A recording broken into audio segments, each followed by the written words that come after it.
Hello, my name is Andrea. Welcome to Chapter 10. In this class, we're going to learn about research studies. This lesson is divided into 4 parts. In Part 1, we'll discuss case control studies. In Part 2, we'll discuss cohort studies. In Part 3, we'll talk about trials.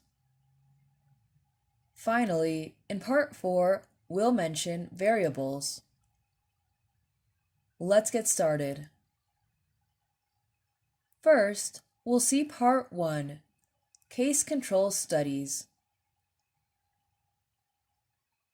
Research studies are investigations carried out in order to understand illnesses and propose treatments, and thus move forward the knowledge in the medical field. To define and help explain what case control studies are, we can see the following extracts from a medical textbook. In a case control study, a group of people suffering from a disease, the cases, is compared with a group who do not have the disease, but are similar in other ways, the controls. The two groups, the participants in the study, are compared to see if they were exposed to a possible risk factor or not. A risk factor is something which may contribute to the cause of disease. This type of study is often used as a first step in identifying the cause of a disease. Now, we're going to describe other types of studies. Let's see Part 2, Cohort Studies. In a cohort study, a cohort of people, subjects, who are similar, is studied over a period of years, longitudinal study, to determine if there is a relationship between exposure to a risk factor and development of a disease. At the beginning of a prospective study, none of the subjects has the disease. They are followed up for a number of years, and at the end of the period, those who have developed the disease are compared with those who have not. In a retrospective study, the researchers look back by studying hospital records, for example, at what has happened in the past, comparing subjects who have developed the disease with those who have not. In a cohort study and in a case control study, the subjects are only observed and there is no intervention such as drug treatment or surgery.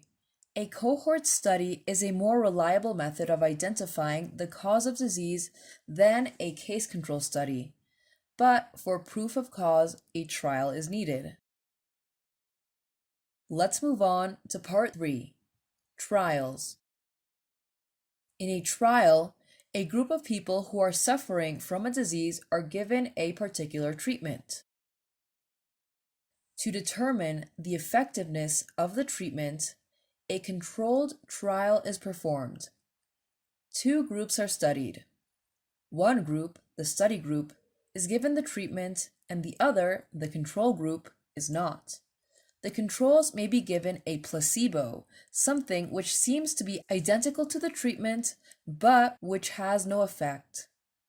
If there is an equal possibility that patients may be selected for the study group or for the controls, the trial is said to be randomized. A randomized control trial makes bias, error in a study which influences the results, less likely. An additional way of removing bias is blinding. Patients do not know if they are receiving the treatment or the placebo. If, in addition, the researchers do not know who is receiving the treatment, the trial is a double-blind trial. Randomized, controlled trials are used to test treatments or preventive measures. Finally, let's see Part 4, Variables. If the subjects in a study are all age 50, then age is a constant in the study. If their ages range from 20 to 70, then age is a variable.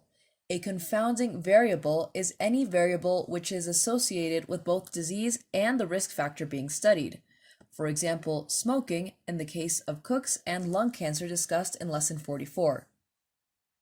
If such variables exist, there is no way for the researchers to know whether the difference in the risk factor or the confounding variable is the one that is truly causing the disease. That's the end of today's class. I hope you enjoyed this lesson. See you soon.